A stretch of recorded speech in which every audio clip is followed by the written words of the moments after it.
Krishna Gati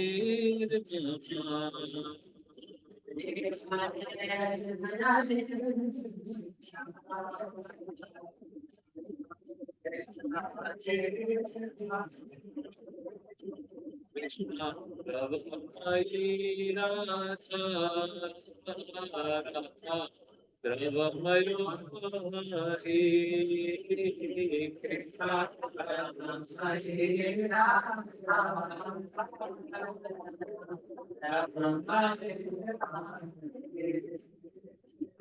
Divane Nidhane Nitya Radha Krishna Gate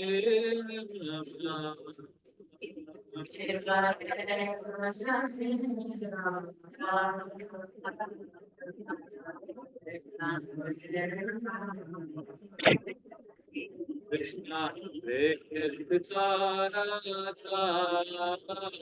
Radha Gehestito Hari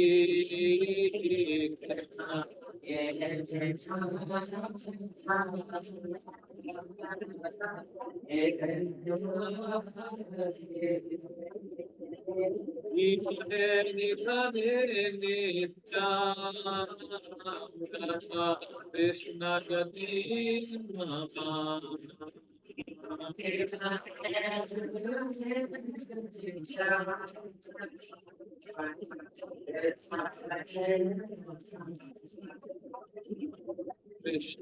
Chitta Chitta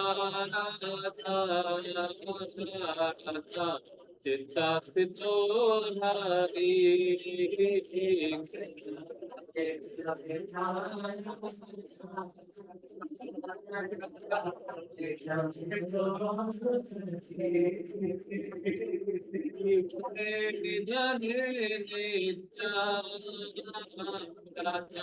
Krishna Gati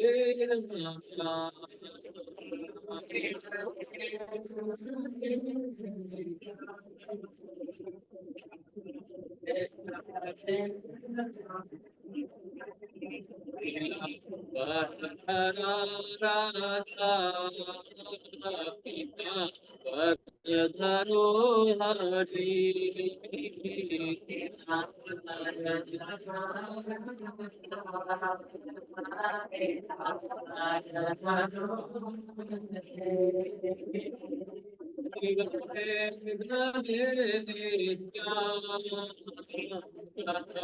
Krishna Gati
प्रेम से कही जय श्री कृष्ण चैतन्य प्रभु नित्यानंद श्री अद्वैत गदाधर शिवासादि गौर भक्तवृंद की श्री राधा कृष्ण गोप गोपीनाथ श्याम राधा कुंड गिरि गोवर्धन की मथुरा वृंदावन धाम की तभी मायापुर धाम की पुरुषोत्तम क्षेत्र जगन्नाथपुरी धाम की गंगा माई यमुना माई की, मैंने देव तुलसी महारानी की, संकीर्तन महायज्ञ की, ताई गौर प्रेमानंदे, all glories to somebody would, all glories to somebody would, all glories to somebody would, all glories to Shri Guru and Shri Guru Prabhupada की।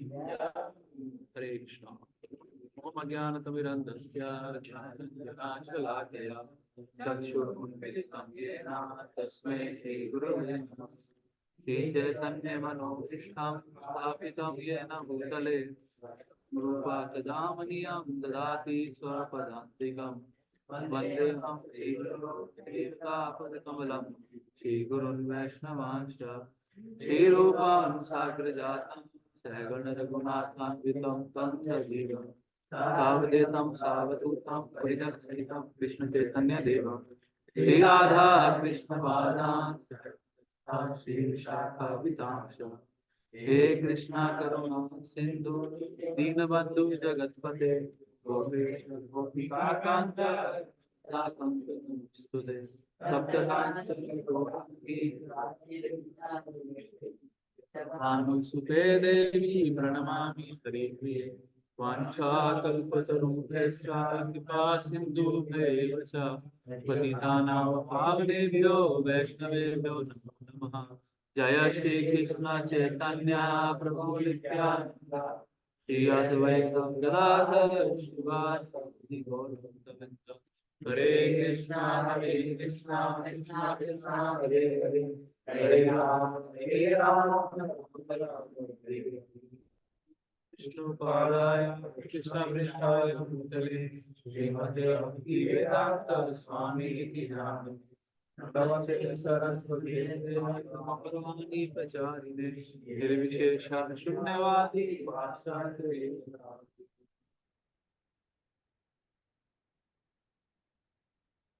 हरे कृष्णा। तो आप सभी का स्वागत है हमारे साप्ताहिक बीपीएस ग्रुप प्रहलाद सभा रामायण कथा में, जिसमें हम रामायण से पाठ कर रहे हैं। अभी तक हमने इंट्रो में जाना कि कैसे रावण को बहुत सारे शाप मिलते हैं, रावण रावण बनता है। अभी आज की डेट में क्योंकि कलयुग चल रहा है तो पीपल आर मोर, क्या बोलेंगे, सहानुभूति रखते हैं किससे, विलन से। आज मूवीज वगैरह भी देखेंगे तो विलन को ज्यादा वो दिखाया जाता है। मतलब अच्छा आदमी था, पहले उसका विलन था तो वो अच्छा आदमी था ना, वो तो हालातों ने क्या कर दिया, इसको ऐसा बना दिया। मतलब इसकी उसकी बेचारे की गलती है नहीं। जैसे रावण को भी कहते हैं अच्छा आदमी था, ब्राह्मण था, 4 वेद पढ़े हुए थे, बहन की इज्जत बचाने के लिए इसने ऐसा सब कुछ करा, नहीं तो बुरा आदमी नहीं था। तो हमने देखा है कैसे वो उसको इतने सारे श्राप मिलते हैं, 18 श्राप मिलते हैं अलग अलग, है ना, दुष्कार्य करने के कारण। प्रभु जी आगे बढ़ने से पहले जो ऑनलाइन भक्त हैं एक बार अपना मुखमंडल दिखा देते अगर, है ना, हमें भी पता लगता कि आप आपके दर्शन अगर प्राप्त हो पाते हैं हम सबको।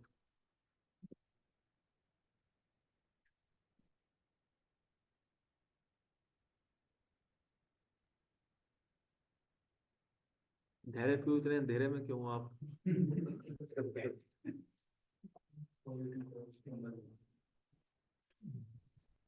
बाकी सब भी जो अगर you know if they are rightly here, you know,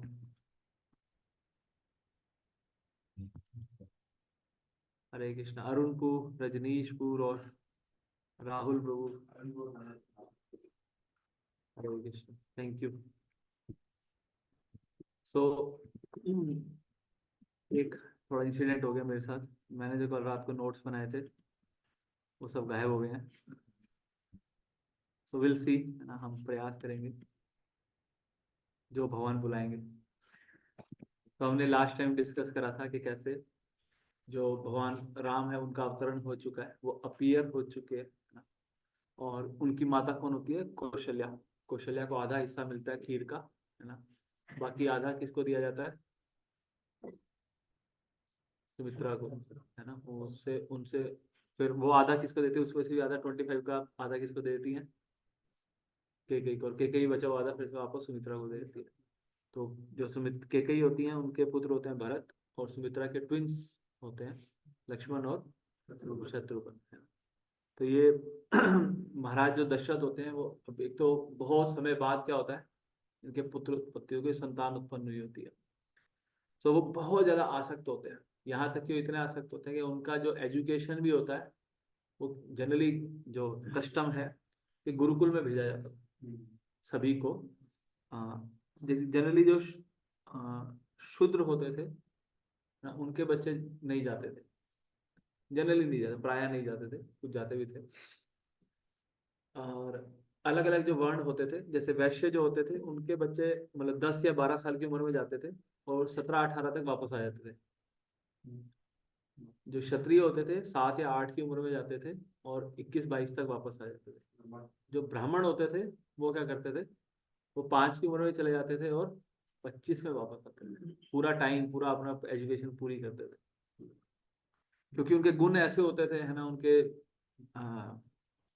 क्या बोलेंगे, इंक्लिनेशन ऐसे होता था कि ज्यादा टाइम वहाँ टिकते नहीं थे, है ना। वो कि होगी पापा, होगी पढ़ाई, होगी चलो वापस जाने का वो करते थे। तो दशरथ महाराज क्या करते हैं कि उनकी एजुकेशन अपने राजमहल में ही करवाते हैं, बाहर ही नहीं भेजते।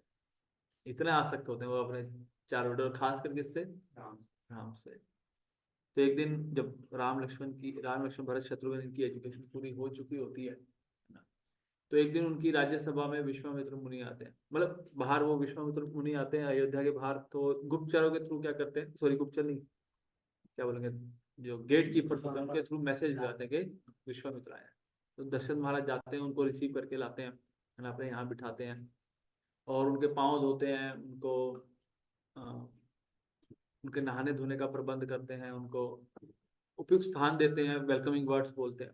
तो दिस इज धर्मा ऑफ गृहस्थास, कि उनके घर में कोई भी अतिथि आए, प्लानिंग से आया हुआ नहीं, है ना, फोन करके हाँ मैं 8 बजे पहुंचूंगा, है ना, और ये खाऊंगा, आप ये बना के रखना, अतिथि, है ना, उसका सत्कार करने का मतलब जो जिम्मेवारी किसकी है, गृहस्थास की।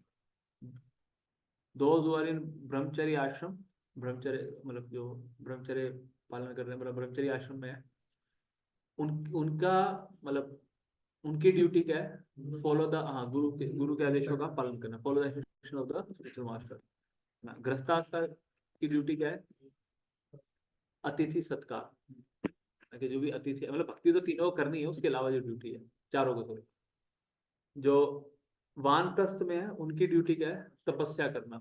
अब धीरे धीरे अपने आप को बाहर निकालिए, है ना, अपने गृहस्थ आश्रम से बाहर निकालिए, पति पत्नी दोनों, और क्या करिए, रिटायरमेंट लीजिए और थोड़ी तपस्या ज्यादा करिए। और सन्यासी, उसकी क्या ड्यूटी है, प्रचार करना। तो इसलिए जो सन्यासी होते हैं वो क्या करते हैं, घूम घूम कर प्रचार करते हैं। तो जब भी कोई गेस्ट हमारे घर में आए, है ना, तो हमें क्या करना चाहिए, यथा योग्यता, यथा सामर्थ्य, हमें क्या करना चाहिए, उसका स्वागत करना चाहिए, उसको बैठने के लिए सीट देना, ऐसे मतलब टोटल 34 स्टेप होते हैं जो हम कर सकते हैं, जो शास्त्रों में बताया गया, जितना पॉसिबल है, टू द एक्सटेंट पॉसिबल। शास्त्रों में बताया गया कि सबसे पहले उसको वेलकमिंग वर्ड्स बोलने चाहिए, कोई आपके घर आया तो, है ना, ऐसे नहीं कि हाँ क्या काम है, नहीं ये है नहीं, बाहर लिखा था बिवेयर ऑफ डॉग। तो अब ये कलयुग के लक्षण है, क्योंकि कलयुग में गेस्ट भी ऐसा ही कभी कभी आ जाता है ना, लूटने में। तो ठीक है, मतलब जो जो पॉसिबल है, कम से कम अगर आपके जान पहचान के, तो उसको वेलकमिंग वर्ड्स बोलकर आप रिसीव करिए, उसको बैठने के लिए जगह दीजिए, पीने के लिए पानी दीजिए, है ना। कोई ऋषि वगैरह अगर कोई बाहर से आते थे तो गृहस्थास क्या करते थे, उनको बैठने के लिए स्थान देते थे, पानी देते थे, नहाने के लिए अरेंजमेंट देते थे, नए वस्त्र देते थे, नया जनेऊ देते थे, नया गमछा देते थे। फिर जब नहा ले तो उनको चंदन वगैरह, तिलक वगैरह देते थे ताकि वो तिलक लगा सकें। फिर प्रसाद कराते थे उनको, सॉरी, आने से पहले, आने के बाद वो पाँव भी धुलवाते थे, है ना, और वो सेंटेड वाटर उनके ऊपर डालते थे, और दही और शहद का वो देते थे, मतलब दही और शहद मिलाकर देते थे, ताकि उनके आते हुए जो मुंह में अगर धूल मिट्टी गई है वो भी साफ हो जाए। तो ऐसे मतलब 34 टाइप का। हम भी जब सुबह आरती करते हैं, that Aarti is also reception of, भगवान आए हैं हमें दर्शन देने के लिए, लेकिन हम भगवान के दर्शन नहीं करते हैं, भगवान हमारे दर्शन, कौन आई है, प्रजा कौन आई है मिलने, ठीक है ना। हम ये सोचते हैं कि हम भगवान के दर्शन करने आए हैं, हम आए हैं भगवान से मिलने, ठीक बात है। मतलब वो कृष्ण क्या है, मंदिर के, बेस के, घर के राजा है। और राजा टाइम पर आता है ना दर्शन देने, है ना। ऐसे तो नहीं है कि मतलब, तभी आप देखेंगे मतलब घर पे तो चलो इतना नहीं फॉलो होता है, पर बेस में या मंदिर में हम क्या फॉलो करते हैं, बिल्कुल रिजिड टाइमिंग फॉलो होता है कि 7:30 बजे, मतलब 7:30 बजे ऑल्टर खुलेगा ना, 9, 8:30 बजे, और रात को 8:30 बजे ऑल्टर बंद होगा तो ऑल्टर बंद। फिर मान लो मोदी जी आए और मोदी जी पीछे खड़े हैं और आप अभी पर्दा ही नहीं खोल रहे, अरे रुको रुको रुको यार, अभी उत्तरी नहीं पहनी है ना, अभी ये चल रहा है, अभी मोदी जी खड़े हैं, मुझे ऐसा चल पाएगा, ठीक है। तो ऐसे ही जब भगवान, हम जो आरती करते हैं, ये क्या कर रहे हैं, हम भगवान का रिसेप्शन कर रहे हैं, भगवान को रिसीव करते हैं, अलग अलग आइटम्स हम ऑफर करते हैं। धूप ऑफर करते हैं एनवायरनमेंट को प्योरीफाई करने के लिए, है ना। दीप मतलब रियल वेलकम, जो रियल आरती होती है वो कौन सी होती है, दीप ऑफर करना, है ना। फिर हम जो शंख में पानी डालते हैं वो क्या होता है, वो सेंटेड वाटर होता है, तो उनके ऊपर सेंटेड वाटर डाला जाता है।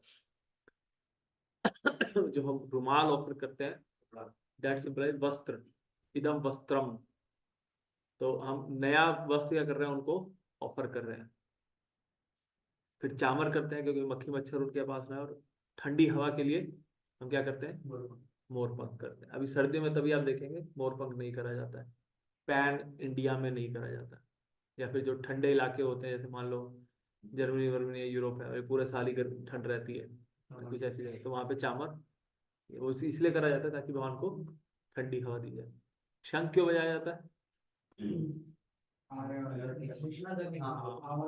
भाई भगवान आने वाले हैं भाई, जो इधर उधर भी लगे हैं, जैसे हाँ, नमाज से पहले अजान दी जाती है ना, कि call to the faithful, O faithful assemble, is time for namaz. हाँ, ऐलान कर दिया। ऐसे ही शंख बजाकर क्या कर दिया जाता है, सब जन साधारण को सूचित कर दिया कि राजा आ गया, आके राजा के सामने खड़े हो जाइए। तो हम क्या करते हैं, हम भगवान का स्वागत, उनके स्वागत में हम क्या करते हैं, कीर्तन करते हैं और डांस करते हैं। तो दशरथ महाराज भी क्या करते हैं, विश्वामित्र को रिसीव करने जाते हैं, उनको लेकर आते हैं, उनके पाँव धुलवाते हैं, उनको फिक्स मतलब बैठने के लिए स्थान देते हैं, पाँव धुलवाते हैं, है ना। बहुत प्लीजिंग वर्ड बोलते हैं, बहुत ग्लोरीफाई करते हैं उनको, है ना। और फिर उनसे, उनको नहाने धोने के बाद उनका अच्छा से जब वो भोजन कर लेते हैं, फिर उनसे क्या पूछते हैं कि आपके आने का कारण क्या है, ऐसा मतलब ऐसा क्या है जो मैं आपके लिए कर सकता हूँ। तो विश्वामित्र बताते हैं उनको कि मैं एक यज्ञ करना चाह रहा हूँ, जिसकी रिक्वायरमेंट ये है कि उसमें मुझे मौन व्रत धारण करना होता है, अपने मन को स्थिर करना होता है ना। मैं कोई भी वॉयलेंस नहीं कर सकता उस समय, और उसको जब मैं करता हूँ तो क्या होता है, बहुत सारे वर्ग में क्या होता है, बहुत सारे राक्षस क्या करते हैं उस पे, खासकर सुबाहु और मारीच, ये दोनों जो है ना, जो राक्षस हैं वो क्या करते हैं, वो हमला कर देते हैं। तो मुझे इसका समाधान चाहिए, और मैंने सुना है कि आपका आपका बेटा है एक, राम, जिसके बाद बहुत दिव्य गुण है, बहुत पराक्रमी है, तो आप क्या करिए, उसको मेरे साथ भेज दीजिए। और जैसे ही दशरथ महाराज ये सुनते हैं कि राम को पहली अटैचमेंट ही किससे है, दशरथ महाराज जी राम से है। Although it is a good thing, attachment with Krishna is good thing. Hare Krishna. तो दशरथ महाराज क्या करते हैं, बिल्कुल अचेत से हो जाते हैं कि ये क्या मांग लिया आपने मेरे से।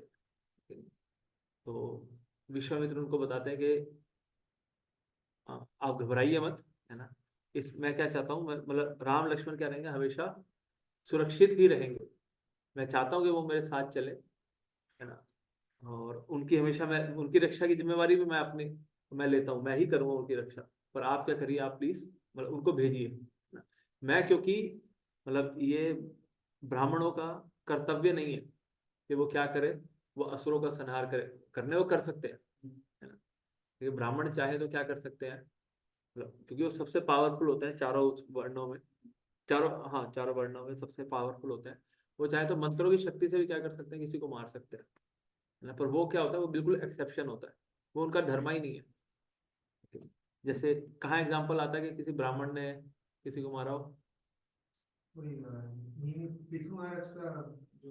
फादर।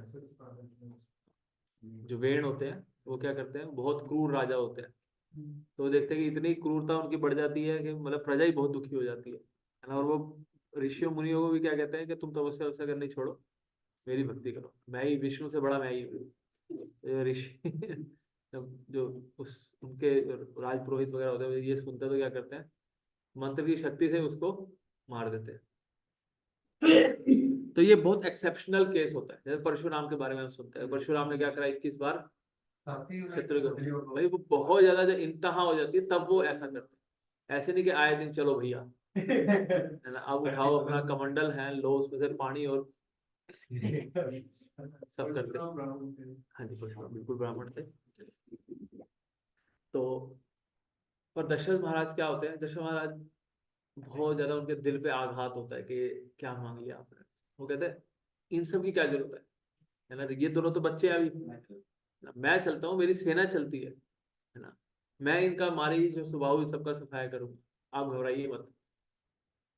विश्वामित्र क्या होता है, बहुत गुस्सा हो जाते हैं कि जब तुम्हें मतलब तुम किस कुल में हो और क्या मतलब कैसे तुम्हारा आचरण तुम्हारे कुल को मतलब उसकी तरफ मैच नहीं कर रहा है ना, क्योंकि तुम रघुकुल में हो है ना, पहले तुमने वचन दिया कि मैं कैसे आपकी मदद कर सकता हूँ, क्या मैं आपकी सेवा कर सकता हूँ, अब जब मैंने मांगा तो क्या कर रहे हो। बहुत ज्यादा विश्वामित्र क्या होता है, गुस्सा हो जाता है। तो दशरथ महाराज के कुलगुरु कौन होते हैं, वशिष्ठ है ना। वो क्या करते हैं, वो सिचुएशन को हैंडल करते हैं है ना, विश्वामित्र को पैसिफाई करते हैं और दशरथ को साइड में लेके जाते हैं।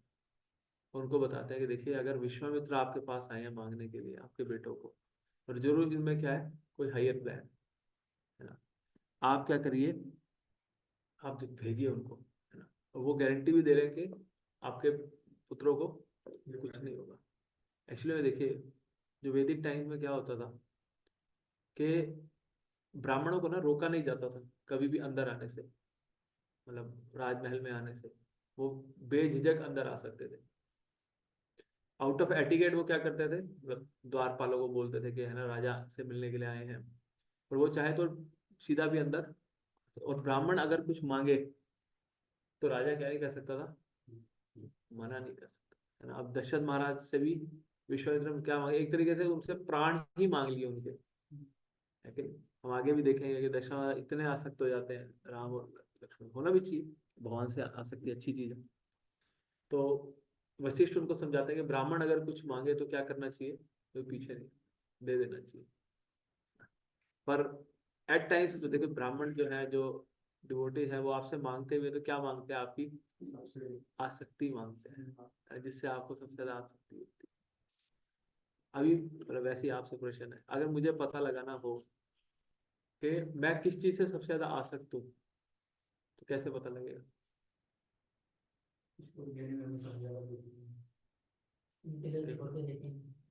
छोड़ के देखें।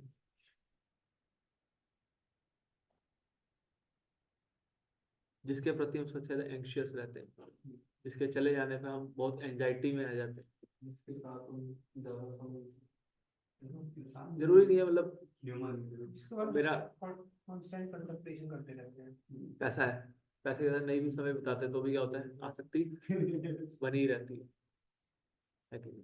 तो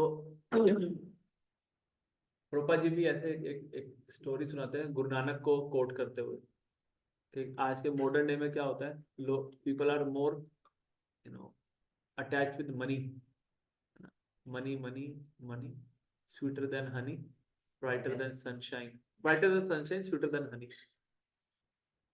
तो प्रभुपाद मतलब एक कथा सुनाते हैं कि गुरु नानक जो कथा सुनाते हैं वो बोली कि एक बार क्या होता है, एक बार एक जगह एक साधु मतलब रेगुलरली कथा करने आते हैं, तो वहां पर जो सभी लोग होते हैं वो क्या करते हैं, कथा में जाते हैं।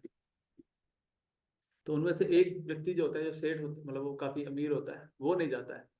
उसको क्या लगता है कि जाऊंगा तो क्या करेंगे ये लोग, ऐसा होंगे मेरे को देखेंगे कि भाई सेठ आया है ना, तो मेरे आगे बड़े वाला फॉर्म निकालेंगे है ना, कि आप इतना रुपये दे दीजिए, आपको तो भगवान ने दिया है, तो वो जाता ही नहीं है कथा में।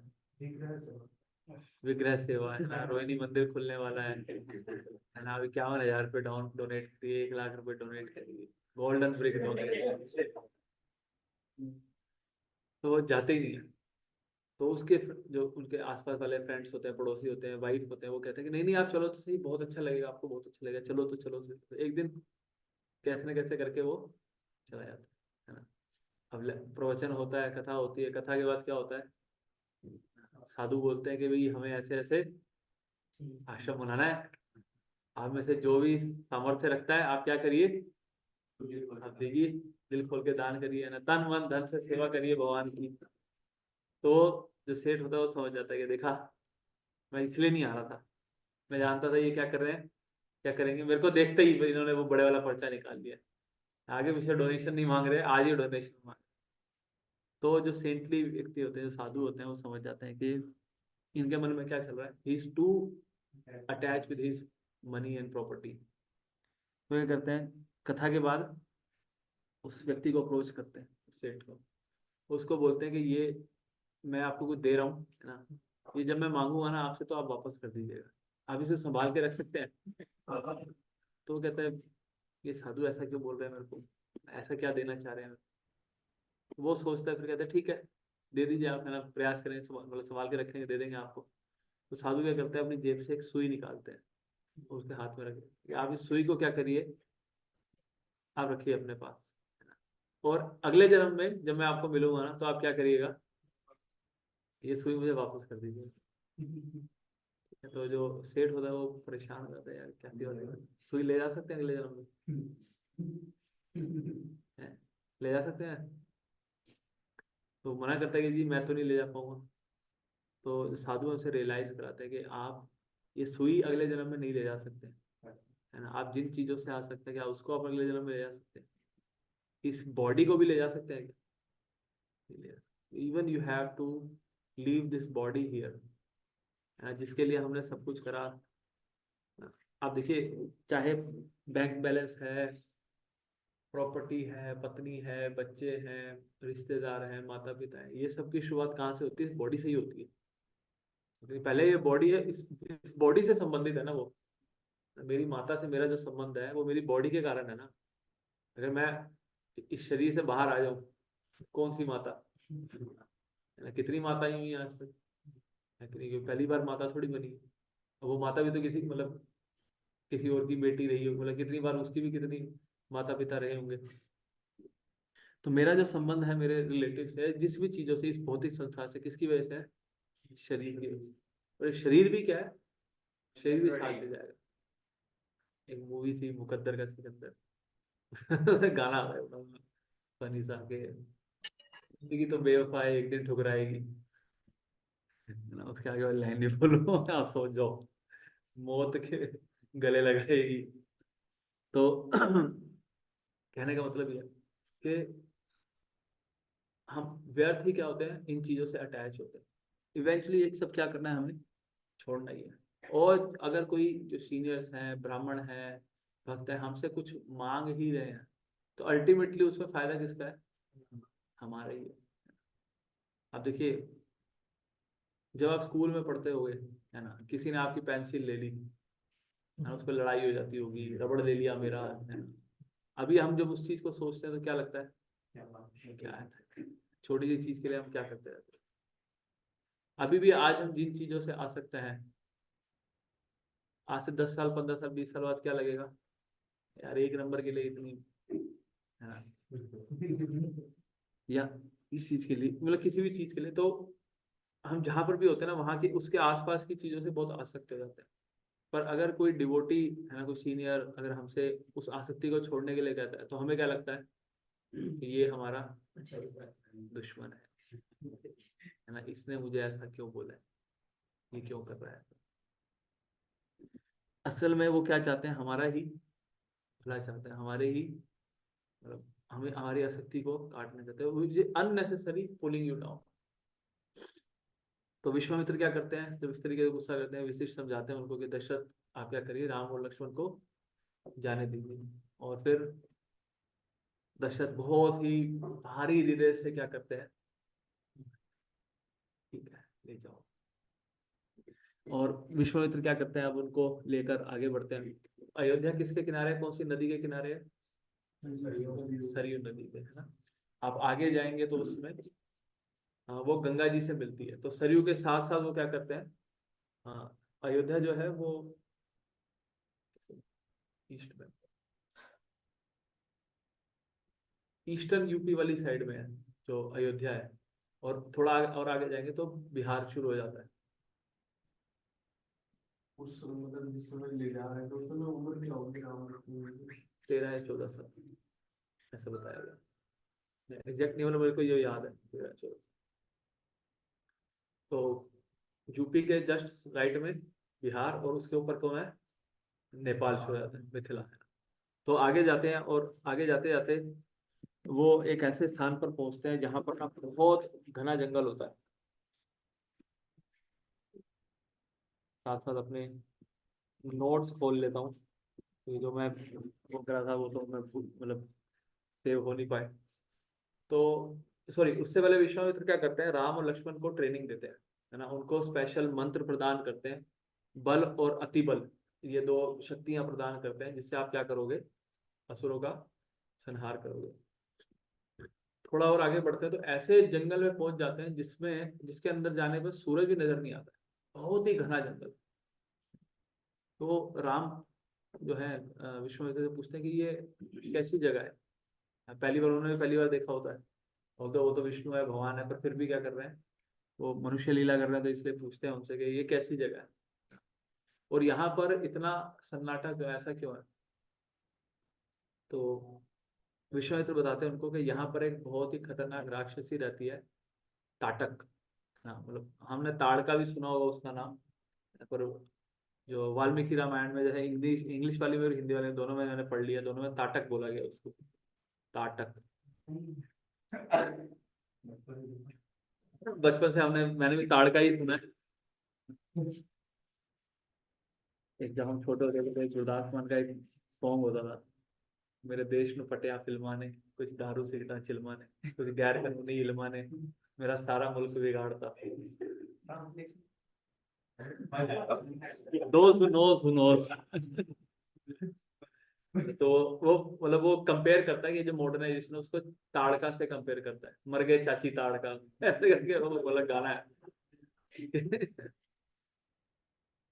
विच इज ऑल्सो वन, मतलब आप देखिए, वो भी बहुत अच्छी चीज है कि कम से कम आप जो पुराने जो वो होते थे, वो क्या करते थे, वो अगर कोई भौतिक गाना भी गा रहे हैं, कोई भौतिक चीज को कंपेयर कर रहे हैं, तो इससे रेफरेंस किससे लेते थे, भगवान से लेते थे। आजकल के गानों की तरह नहीं, तारीफ करूं क्या उसकी जिसने तुझे बनाया, और उसको भी भगवान को याद कर रहे थे। खैर, तो विश्वामित्र बताते हैं कि ये ताटक नाम की जो राक्षसी है, उसने क्या कर रखा है यहाँ पर, वो किसी को भी आने नहीं देती है, जो भी यहाँ आता है उसको मार देती है। तो राम पूछते हैं कि स्त्री होकर, मतलब राक्षसी होकर वो इतनी शक्तिशाली कैसे हो गई, इतने मतलब होना तो नहीं चाहिए, राक्षस लोग इतने वो होते हैं। विश्वामित्र पहले उनको बताया 10,000 हाथियों का बल होता है उसके अंदर, ताटक के अंदर, ताड़का के अंदर। ताड़का? ताड़का हमने सुना है, और यहाँ ताटक लिखा है उसका। एक second, let me find out. हाँ, और लग तो रहा है। हाँ, समय अलग अलग होते थे, 2 लाख रामायण। TATAKA, TATAKA जो स्पेलिंग है, मैंने हिंदी वाली उसमें आप पढ़ोगे तो त, ता को बड़े आ की मात्रा, ट और क। तो आप ताटक बोल लीजिए, ताटका बोल लीजिए, ताड़का बोल लीजिए, व्यक्ति वही है। तो राम पूछते हैं कि स्त्री होकर उसके अंदर ऐसी शक्ति कैसे आ गई।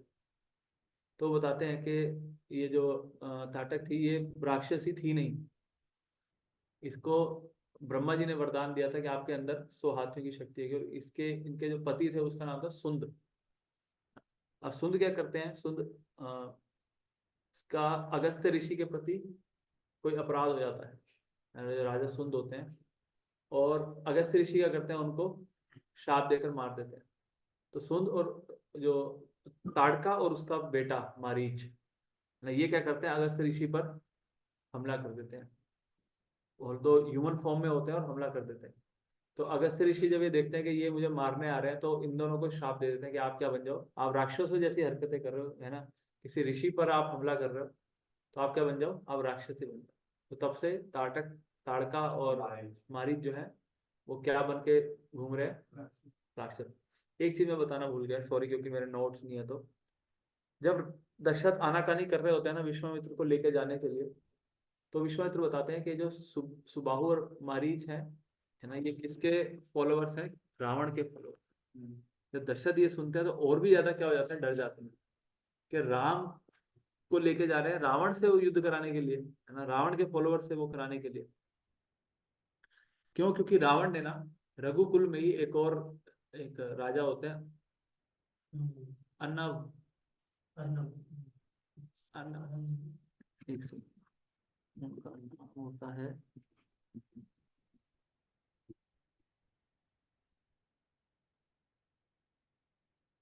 जो शाप भी देते हैं कि हमारी कुल में जो होगा वो क्या करेगा, आपकी उनका नाम है अनारण्य। अनारण्य से मतलब क्योंकि युद्ध हुआ होता है, दशरथ को पता होता है कि रावण ने क्या करा था, हमारे पूर्वज अनारण्य को हराया था, तो और भी घबरा जाते हैं, पर फिर भी विश्वेश्वर उनको मना लेते हैं। तो जब ऐसा ताड़का के बारे में सुनते हैं राम, है ना, तो राम उनसे आशीर्वाद मांगते हैं कि हम क्या कर सकते। विश्वामित्र क्या करते हैं, उनको बोलते हैं कि भले ही ये स्त्री है, पर आपको क्या करना है, आपको इसका वध करना है। अब देखो भगवान कृष्ण की लीला में भी भगवान कृष्ण ने क्या करा, लेडीज फर्स्ट, इतना को मारा, है ना। और भगवान राम की लीला में भी भगवान ने खाता किससे खोला, ताड़का से खोला। तो ऑड बना, ठीक है। तो भगवान क्या करते हैं, मतलब विश्वामित्र से आशीर्वाद लेते हैं और अपने स्ट्रिंग को बस मतलब कान तक खींच कर क्या करते हैं, छोड़ देते हैं। कान तक खींचने का मतलब होता है कि पूरी फुल फोर्स, इतने तक खींचा नहीं जाता है जनरली। तो जब इसकी बहुत तेज आवाज होती है, इतनी तेज आवाज होती है कि ताड़का भी क्या करती है, वो भी दहल जाती है कि इतना पावरफुल कौन आ गया। और वो क्या करती है, वो निकलती है अपनी गुफा से, और उसका जो आकार बताया गया है कि उसका जो सर होता है पहाड़ को मतलब सॉरी बादलों को छू रहा होता है, इतना बड़ा उसका आकार बताया गया है। और वो क्या करती है, she charge towards Ram and Lakshman को देखती है और उनकी तरफ दौड़ती हुई आ जाती है।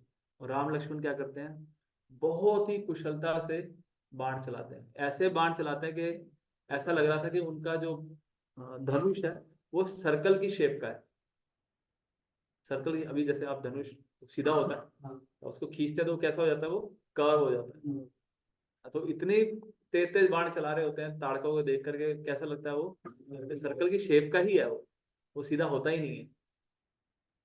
तो बहुत सारे बाण चलाते हैं, तो ताड़का क्या करती है, समझ जाती है कि ये सीधे तरीके से, ये कोई पावरफुल लोग हैं, ये सीधे तरीके से हारेंगे नहीं। तो क्या करती है, वो आसपास घूम के बहुत बड़ा धूल मिट्टी का वो बना देती है, एक बाउंडर बना देती है, एक पेरिफ्री बना देती थी उनकी। और उसमें से कभी भी निकलती थी, चाहे सामने से, ऊपर से, नीचे से, है ना। और क्या करती थी, हमला करती थी, बोल्डर फेंकती थी। बोल्डर मतलब हो गए बहुत बड़ी बड़ी चट्टाने फेंकती थी, बहुत बड़े बड़े पेड़ तोड़ के लाती थी वो फेंकती थी, है ना। कभी फ्लैश फेंक देती थी, कुछ भी मतलब, है ना, उनके ऊपर किसी तरीके से हमला। और राम लक्ष्मण क्या करते थे, जहां से भी वो प्रकट होते थे वहां से उसको करते थे। तो भगवान राम क्या करते हैं, जो शक्तियां विश्वामित्र ने दी प्रदान करी होती हैं, है ना, उनको, उनका इस्तेमाल करके क्या करते हैं, ताड़का के दोनों हाथ काट देते हैं। और लक्ष्मण क्या करते हैं, आंख, नाक और कान काट देते हैं। लक्ष्मण जी शुरू से यही काम करते हैं, नाक कान काटने का। ताड़का भी क्या करते हैं, पर ताड़का उसके बाद भी ना मानती नहीं है, और उसके बाद भी वो रिट्रीट नहीं करती। फिर से वो क्या करती है, अपना कार्य और मतलब अपनी जो मायावी शक्तियां होती हैं, छुप कर हमला करने का जो कार्य होती है वो और ज्यादा तेज कर देती है, और चीजें बार बार फेंकने लग जाती है राम। तो विश्वामित्र देखते हैं कि राम जो है ना थोड़ा हिचक रहे हैं, किसी स्त्री को मारने के लिए राम क्या कर रहे हैं, हिचक रहे हैं। तो विश्वामित्र उनको ऑर्डर देते हैं कि आप क्या करो, ये कोई साधारण स्त्री नहीं है, ये कौन है, राक्षसी है, तो आप इसको मारिए, आप इसको पीछे मत हटिए, इस कार्य को जरूर करिए आप। तो फिर राम क्या करते हैं, एक स्पेशल बाण अपने धनुष पर चढ़ाते हैं और क्या करते हैं, ताड़का को मतलब ताड़का की छाती पर मारते हैं। उसका हृदय क्या होता है, बिल्कुल हृदय ही उससे मतलब हार्ट फेल हो जाता है ताड़का, और बिल्कुल धड़ाम करके इतनी बड़ी ताड़का होती है, बिल्कुल ऐसे चट्टान की तरह जमीन पर गिरती है। तो ताड़का को है ना लिबरेट करके उसको भगवत धाम वापस भेजकर भगवान और राम और लक्ष्मण क्या करते हैं, विश्वामित्र के साथ आगे बढ़ते हैं। तो गंगा नदी के किनारे जब जहाँ सरयू और गंगा मिलती हैं, तो ये आज की डेट में वो भगवत धाम, बिल्कुल भगवत धाम पे ही है। भगवान के हाथ से मरकर भी भगवत धाम जा सकते हैं। पर हम इतने बड़े असुर नहीं है कि भगवान हमें मारने हैं। मतलब हमें क्या करना पड़ेगा, या तो बहुत बड़ा असुर बनिए या बहुत बड़े भक्त, best of you know best of the villain, the best of the devotees. बीच में रह के काम नहीं चलेगा। तो वो ये भी तो कोई ना कोई भगवान की लीलाओं में कोई ना कोई भगवान ने सेवा ऑब्वियसली यस, ये होगा ना। नेगेटिव रोल मिला है उनको। जैसे रावण को भी नहीं मिला। तो जहां पर सरयू और गंगा मिलती हैं, वहां पर आकर उस रात को लक्ष्मण राम और विश्वामित्र क्या करते हैं, आराम करते हैं। और विश्वामित्र इतने तेजस्वी होते हैं, वो सोते ही नहीं, रात भर क्या करते हैं, ध्यान करते हैं। और राम और लक्ष्मण को सोने देते हैं, अगली सुबह उठाते हैं उनको, है ना, आगे बढ़ते हैं अपने आश्रम की तरफ। जब वो अपने आश्रम में पहुंच जाते हैं, तो बाकी सारे जो सेजिस होते हैं वहां पर, वो क्या करते हैं, उनका स्वागत करते हैं। विश्वामित्र पूछते हैं ये दोनों राजकुमार कौन है। तो बताते हैं विश्वामित्र के कैसे दशरथ महाराज के पुत्र हैं दोनों, है ना, और हमारी रक्षा के लिए आए हैं। ओके सॉरी, जब ताड़का मरती है ना, सॉरी एक्चुअली मेरे नोट्स नहीं, तो मेरे को जैसे जैसे याद आता है मैं बताता जाऊंगा। ताड़का मरती है तो सारे देवी देवता क्या करते हैं, अपना चित परिचित कार्य करते हैं, फूल वर्षा, गंधर्व गाना शुरू कर देते हैं, है ना, किन्नर लोक के वासी, सिद्ध लोक के वासी सब नाचना शुरू, उनकी जो पत्नियां होती है नाचना शुरू कर देती हैं, आउट ऑफ जुबलिएंट, मतलब खुशी के मारे नाचना शुरू कर देते हैं। और सारे देवी देवता क्या करते हैं, फूल वर्षा, जो जो काम कर सकता है भगवान के लिए वो करना शुरू कर देता है। This is the right thing. आप मतलब जो आप कर सकते हैं किसके लिए करें, भगवान के लिए करें। तो इंद्र वहां पे प्रकट होकर विश्वामित्र को मतलब पहले ग्लोरीफाई करते हैं राम को कि उसने ताड़का को मारा है, राम और लक्ष्मण को। और फिर क्या करते हैं, विश्वामित्र को रिक्वेस्ट करता है कि आप क्या करिए, इनको जो हेवनली जो वेपन्स होते हैं, अग्नि अस्त्र, वायु अस्त्र, ये सब भी क्या करिए, राम और लक्ष्मण को आप दीजिए। एक्चुअली देखिए इसमें ना, ये देवी देवताओं के इंद्र का फायदा होता है। उन्हें पता है कि राम को जितना ज्यादा वेपन्स वगैरह मिलेंगे, है ना, जितना वो राम ट्रेन हो गए, आगे जाके किससे लड़ना है उनको, हाँ, इसलिए देवी देवता जो है ना, सकाम भक्तों की श्रेणी में आते हैं। इसलिए ऐसा होता भी आगे के सकाम बता दो, जब राम को वनवास हो जाता है ना, वो चित्रकूट चले जाते हैं सरयू नदी पार करके।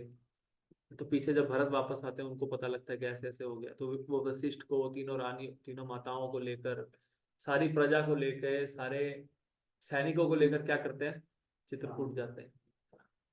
तो वहां पर क्या होता है कि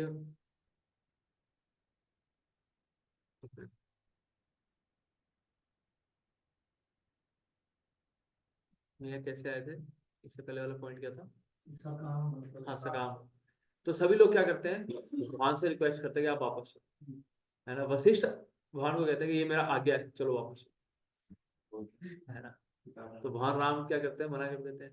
केकई बोलती है, कौशल्या बोलती है, सुमित्रा बोलती है, सब बोल रहे हैं, प्रजा बोल रही है, सेना बोल रही है, सुमंत्र बोल रहे हैं, सब कह रहे हैं कि नहीं नहीं आप वापस चलो। राम क्या करते हैं, मानते हैं।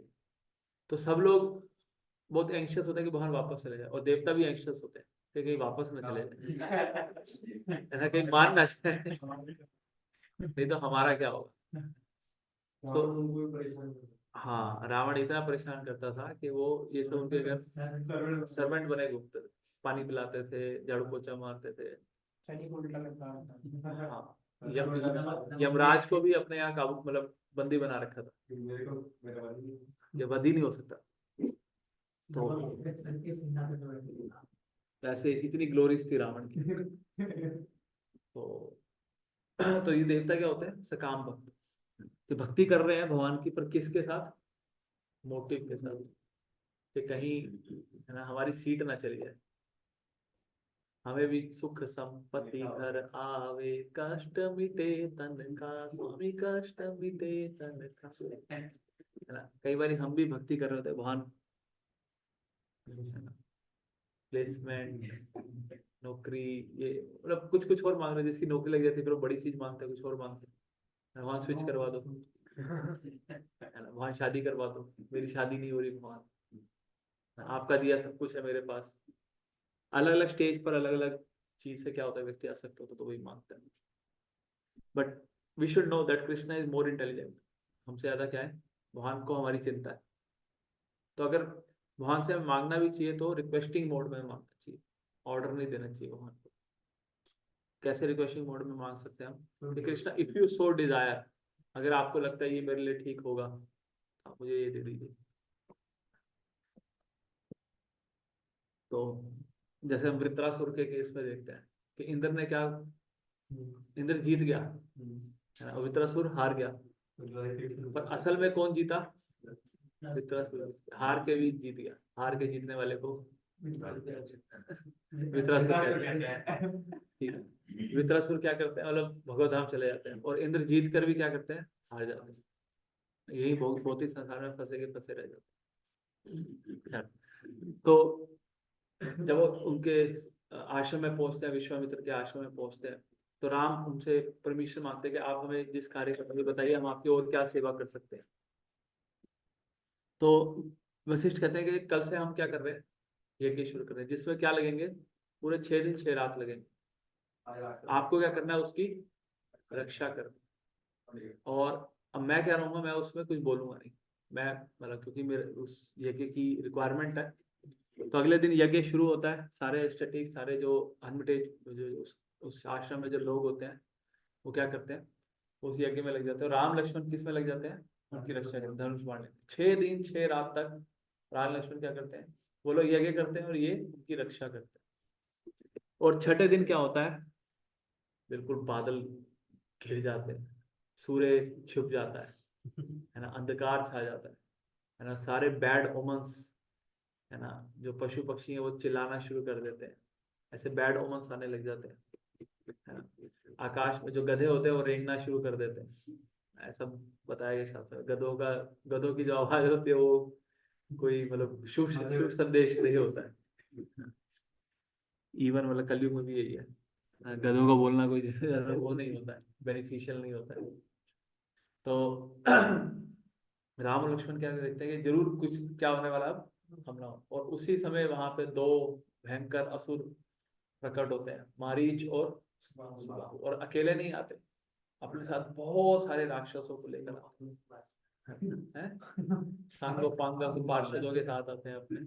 और ये क्या करते हैं, अब इनका काम ही है, तो देखिए राक्षसों का काम ही होता है कि अच्छे काम को क्या करना, रोकना। कि कोई भी अच्छा कार्य हो रहा हो, कोई भी भक्तिपूर्ण कार्य हो रहा हो, जहाँ पे जनता की भलाई हो रही हो, उसको उसमें बाधा उत्पन्न करना राक्षसों की हॉबी होती है। यानी कलयुग में भी ऐसा होता है, कहीं पे प्रचार हो रहा हो, कुछ हो रहा हो, तो कुछ लोग होते हैं जानबूझ के क्या करते हैं, रोकते हैं कि नहीं नहीं ये ठीक नहीं है, सेकुलर बनिए, सेकुलर देश, सेकुलर उससे चलेगा, संविधान सेकुलरिज्म से चलता है। जिसकी भी स्मेल आ रही है, देखिए हम पॉलिटिकल उसमें ना जाए, मतलब टू बी वेरी ट्रू, मैं यहाँ पर रिकॉर्डिंग भी हो रही है, देखिए कोई किसी का सगा नहीं है, तो कोई भी किसी की पार्टी वाला है, ठीक है ना, मतलब छोड़ो मैं उस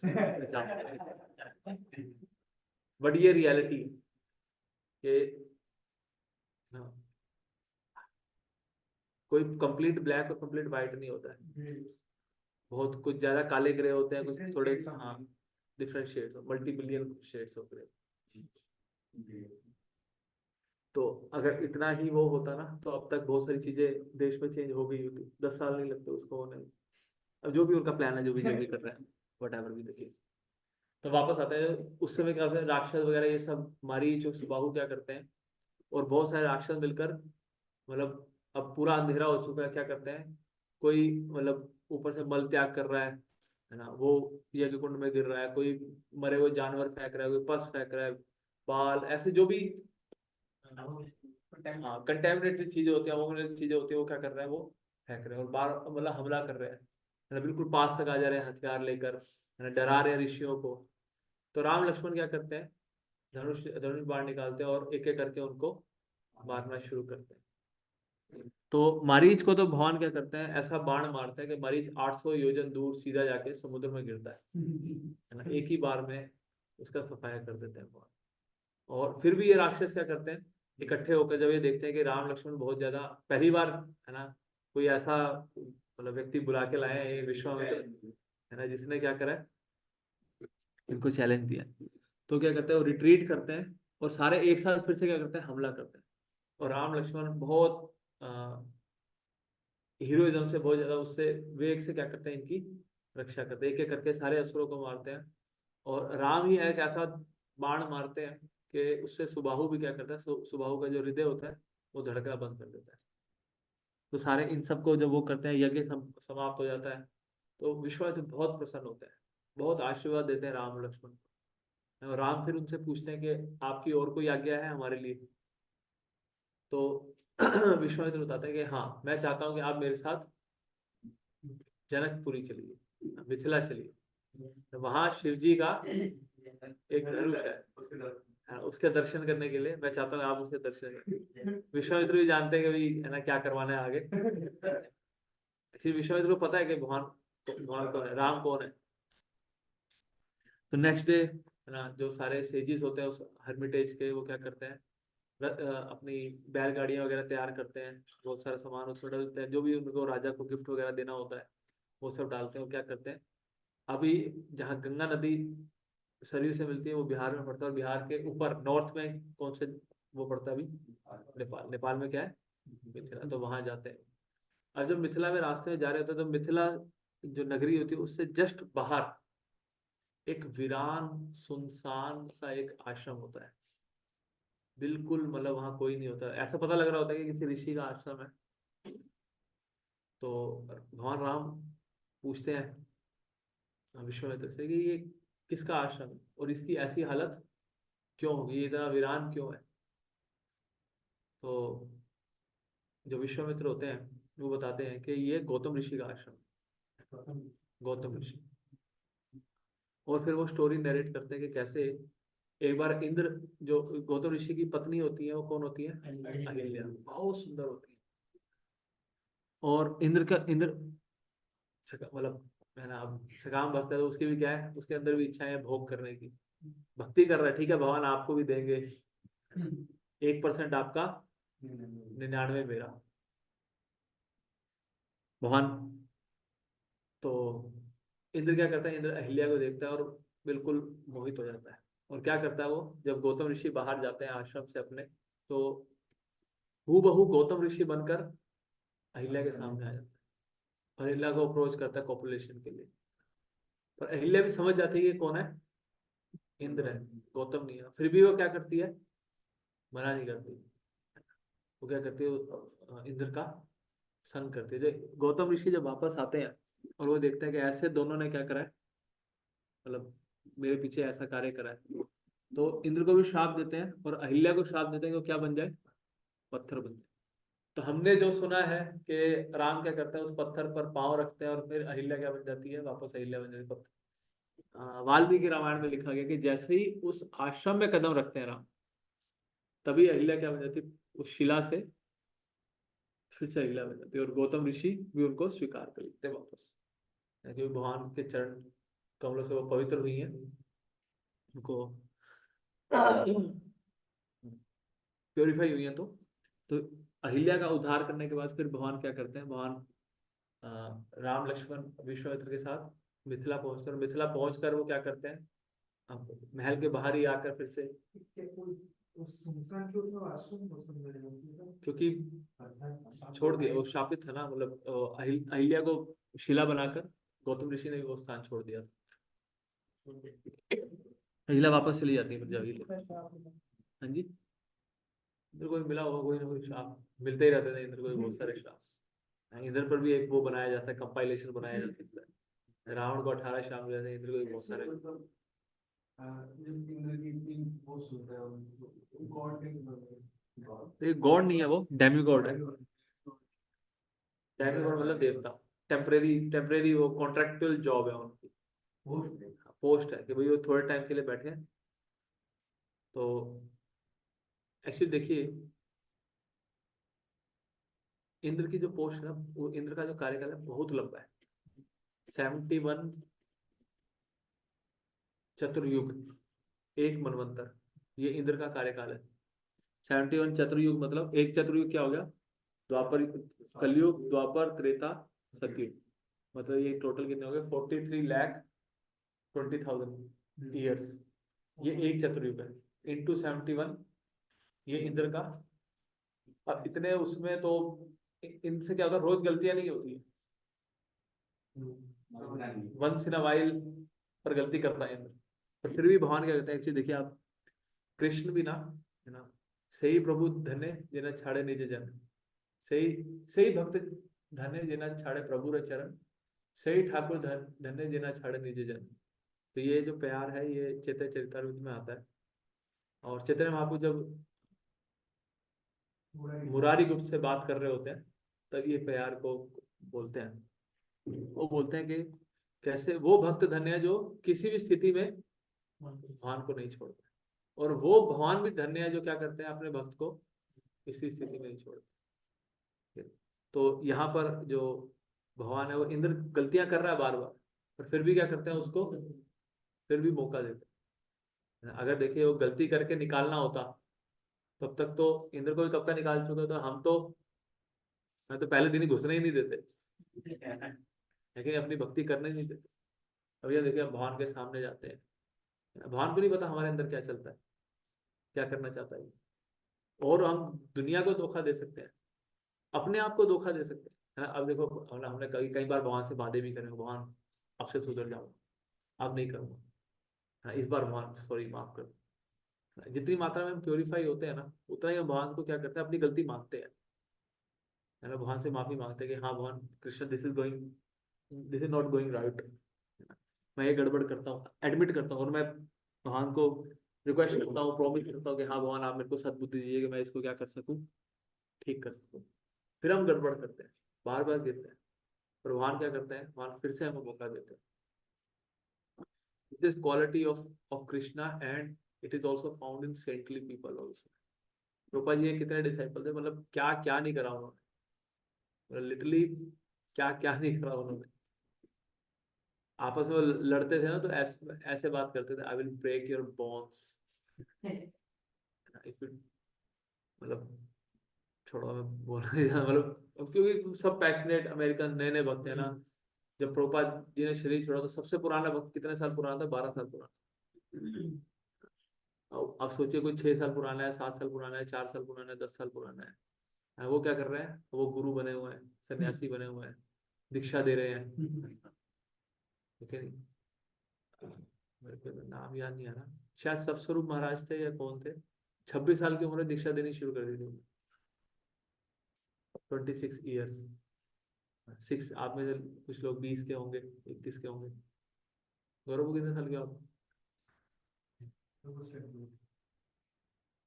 दीक्षा देते हो 2 साल, हो हो जाते हैं अगर उस समय होता है। So and as young as 16 year old, है ना, दे ज्वाइंट आश्रम।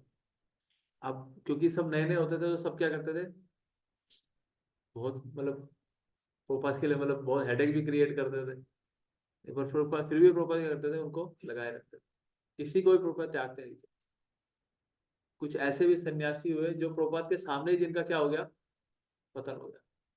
नाम नहीं लूंगा, एक महाराज थे, बहुत बहुत अच्छी सेवा करी उन्होंने प्रोपात की, बहुत बुक डिस्ट्रीब्यूशन करा, है ना। प्रोपात के सामने क्या हो गया, मतलब उन्होंने संन्यास आश्रम छोड़ दिया, प्रोपात ने खुद उनकी शादी करवाई, वीडियो भी है उसका यूट्यूब पर भी है, प्रोपात खुद उनकी शादी करवा रहे। वो बाद में उनकी पत्नी भी छोड़ के चली गई, उनका भी तलाक हो गया तो फिर भी प्रभुपाद ने क्या करा, उनको छोड़ा। सो सही ठाकुर धन्य जना छाड़ निज जन, किसी भी सिचुएशन में क्या नहीं करते, अपने भक्त को छोड़ते, बार बार मौका देते, दैट इज लव, है ना। बेटा कैसा भी हो, है ना, काला कूला, लंगड़ा, है ना, देखने में कैसा भी हो, कितना भी गंदा हो, है ना, माता के लिए क्या रहता है हमेशा वो, सबसे सुंदर बच्चा है। लेकिन सबसे अच्छा बच्चा कौन है? यही है। क्यों? क्योंकि प्रेम है। ऐसी भगवान हमसे इतना प्रेम करते हैं, तो बार बार मौका देते हैं। इतना मौका देते हैं कि उसके साथ जाते हैं, हर जीव के साथ, चाहे वो कीड़े की योनि में चले जाए, चाहे वो मल में भी एंटर कर रहा है, मल का कीड़ा ही बन रहा है, तो भी उसके साथ कृष्ण क्या करते हैं, परमात्मा के रूप में जाते हैं, अकेला नहीं छोड़ते हैं उसको। तो खैर आगे बढ़ते हैं। तो अहिल्या को का उद्धार करने के बाद मिथिला में पहुंचते हैं वो। जनक महाराज क्या करते हैं, उनको रिसीव करने आते हैं, विश्वामित्र को लेके जाते हैं, राम लक्ष्मण को लेके जाते हैं, उनको फिर से उनका अतिथि सत्कार करते हैं, और क्या करते हैं, उनसे आने का कारण पूछते हैं। तो विश्वामित्र बताते हैं उनको, पहले एक्चुअली इससे पहले वो आराम वगैरह करते हैं, शाम को जाकर जब सब कुछ सेटल हो जाते हैं वो तब पूछते हैं उनसे, ऐसे नहीं कि वो आए हाँ जी क्या काम है।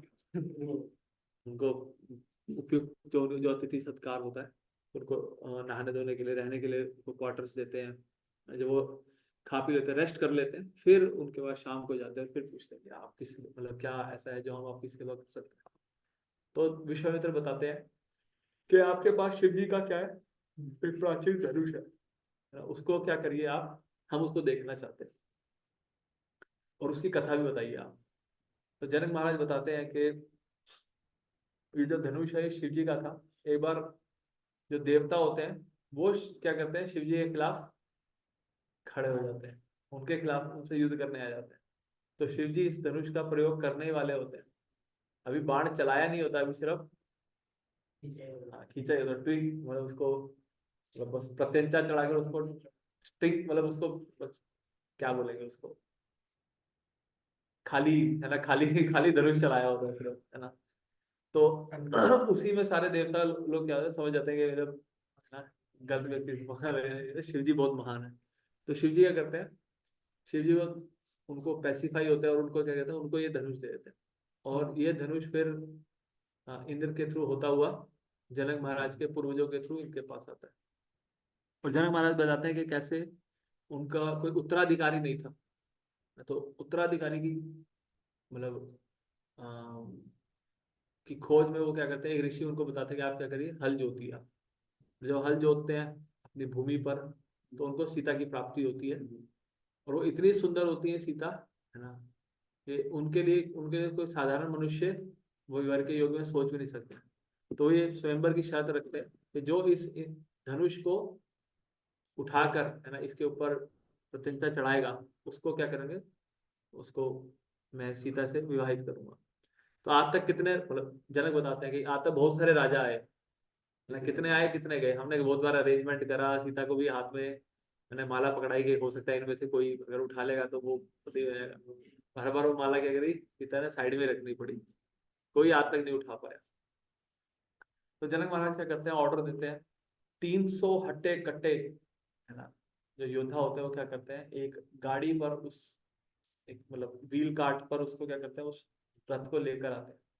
बहुत बड़ा लोहे का एक संदूक होता है, उसको खोला जाता है, उसमें वो जो धनुष होता है वो रखा हुआ होता है। और विश्वामित्र क्या करते हैं, राम को स्लाइडली परमिट करते हैं कि आप क्या करो, जाओ जाओ उठाओ। और भगवान राम क्या करते हैं, उसको पहले उसको धनुष को प्रणाम करते हैं, विश्वामित्र मुनि को प्रणाम करते हैं, धनुष को प्रणाम करते हैं, और बहुत प्यार से उसको उठाते हैं, तोड़ भी देते हैं। तो सीता भी क्या कर रही होती है, सीता को भी बहुत बार, है ना, सीता ने ये होते हुए देखा है कि बहुत लोग आए बहुत लोग गए, है ना, उनको रेडी रहना होता है अपना माला पकड़ के। तो सीता जब राम को देखती है तो उनको लगता है कि जरूर, है ना, ये सीता पिछले जन्म में कौन थी, हमने लास्ट टाइम डिस्कस करा था, जो रावण को श्राप मिलता है उसमें से एक।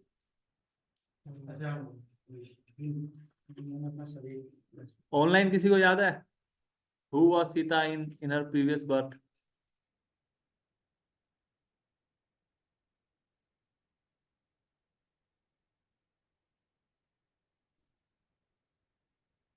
तपस्या करती रहती है।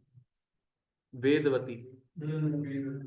और वेदवती ने क्या वो लिया होता है, किससे विवाह करूंगी, तो सीता बहुत एंशियस होते, कहीं ये उठा तो नहीं लेंगे, ये विष्णु ही है ना, देखने में तो बहुत सुंदर लग रहे हैं। ब्रह्मा जी। हाँ जी, हाँ। ब्रह्मा जी की पोती होती, पुत्री, कुछ तो रिलेशनशिप होता है। खैर तो मतलब ऐसे तो सभी जीव एक तरीके से राधा रानी के एक्सटेंशन। अब इसको बाद में लेंगे, मैं फोकस करना चाहता हूँ। राधा रानी की एक्सटेंशन नहीं है वैसे, या है भी, दोनों ही है, चिंतन विदा तत्व। तो सीता की ओर ये बहुत व्याकुल हो रही होती है ना, ये देखने में तो है ना बहुत सुंदर है, विष्णु जैसे लग रहे हैं, पर अगर ये विष्णु है भी कि नहीं, कि ऐसा तो नहीं होगा कि कोई और रथ उठा, वो धनुष को उठा ले। तो जब राम क्या करते हैं, धनुष को उठा के उसको तोड़ देते हैं, तो सीता को यकीन हो जाता है कि ये कोई साधारण मनुष्य नहीं, जरूर ये कौन है। जनक महाराज जी बहुत प्रसन्न हो गए, आंखों से आंसू गिरने लगे, आज से फाइनली कोई तो मिला जो मेरी पुत्री के लायक है। और वो क्या करते हैं, वो विश्वामित्र से आज्ञा लेते हैं और विवाह की मतलब तैयारियां शुरू करने के लिए कहते हैं। तो विश्वामित्र उनको रिक्वेस्ट करते हैं कि आप क्या करिए, आप अपने सैनिकों को भेजिए और ये संदेश किसको दीजिए, दशरथ महाराज को। और फिर दशरथ को बुलवाया जाता है, 5 दिन लगते हैं। दशरथ क्या करते हैं, वशिष्ठ ऋषि अपने सैनिकों, अपने मिनिस्टर्स के साथ क्या करते हैं, मिथिला आते हैं, और वहां पर फिर विवाह होता है। तो दशरथ, जो विश्वामित्री, वो क्या कहते हैं कि दशरथ की जो पुत्री, दशरथ के सबसे बड़े पुत्र राम का विवाह सीता से हो, और जो दूसरी पुत्री है जनक की, उनका विवाह लक्ष्मण से हो। क्या नाम होता है उनका, उर्मिला। और जनक के एक भाई होते हैं कुशाध्वज, उनका कोई पुत्र नहीं होता, ना जनक का कोई पुत्र होता है, ना कुशाध्वज का कोई पुत्र। उनकी भी 2 बेटियां होती है, उनका नाम होता है मांडवी और श्रुतकीर्ति, है ना। उनका विवाह किससे, मतलब विश्वामित्र रिक्वेस्ट करते हैं, ऐसा प्रपोज करते हैं, और कुशाध्वज इसको एक्सेप्ट करते हैं कि ठीक है, जो मेरी दोनों बेटियां, मांडवी का विवाह भरत से होगा और श्रुतकीर्ति का विवाह शत्रुघ्न से होगा। जो जनक महाराज है ना, वो भगवान के शुद्ध भक्त है। जो 12 महाजन होते हैं उनमें भी उनका नाम आता है, और कहीं पे किसी स्क्रिप्चर में जनक महाराज का नाम आता है। हाँ, भगवद के 3rd चैप्टर में, कि कर्म योग करके अगर किसी ने मेरी प्राप्ति करी है, तो वो कौन है, जनक महाराज, एलिवेटेड डिवोटी। तो फाइनली वो क्या करते हैं, इनका चारों का मतलब सामूहिक विवाह होता है ना। दशरथ महाराज वहां पर कुछ समय रुकते हैं, और फिर सब क्या कर रहे होते हैं, वापस आ रहे होते हैं। जैसे जब वो वापस आ रहे होते हैं, विश्वामित्र, दशरथ, वशिष्ठ, चारों भाई, सेना, अब फिर से क्या होता है, बहुत ही बैड ओमन्स आने शुरू हो जाते हैं, है ना। फिर से बादल से सूरज गायब हो जाता है, तब अंधेरा छा जाता है ना। तो दशरथ बहुत घबरा जाता है कि अब क्या हो गया, इतना शुभ समाचार था, इतना सब कुछ शुभ चल रहा था, ऐसा क्या हो गया, इतना ऑस्पिशियस में ये रंग में भंग कैसे डल गया। तो विश्वामित्र बताते हैं कि जरूर कुछ, वो सॉरी वशिष्ठ बताते हैं कि जरूर कुछ होने वाला है। नहीं, ये सारे बैड ओमन्स है, किसी बहुत ही अनहोनी की तरफ क्या कर रहे हैं, इशारा कर रहे हैं। और इसी अंधेरे में से प्रकट होते हैं परशुराम, है ना, जो बहुत ही फियरफुल उनका, है ना, उनकी वेशभूषा होती है। हाथ में उन्होंने एक कुल्हाड़ी पकड़ी हुई होती है, फरसा पकड़ा हुआ था। परशुराम जी के बारे में बताया जाता है कि कुरुक्षेत्र में उन्होंने 5 खून के तालाब बनाए थे। 21 बार जो उन्होंने पृथ्वी को क्षत्रिय विहीन करा, उसमें उससे उन्होंने क्या करे, 5 खून के तालाब बनाए थे। वो क्या करते थे, वो मन की गति से लड़ते थे, कि कोई कोई मतलब बस मतलब युद्ध में खड़ा हुआ है और आए और काट के चले गए। जब वो थक जाते थे तो हवा की गति से करते थे लड़ाई।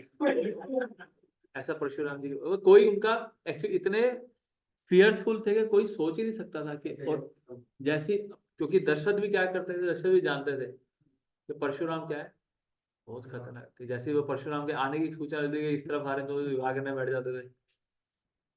तो इसलिए वो क्या थे, बहुत ज्यादा घबरा जाते हैं कि परशुराम आ रहे हैं तो जरूर कोई तो गड़बड़ है ना। और इतने बैड ओमन्स ना प्रकट हो रहे हैं, और परशुराम जैसे ही प्रकट होते हैं, है ना।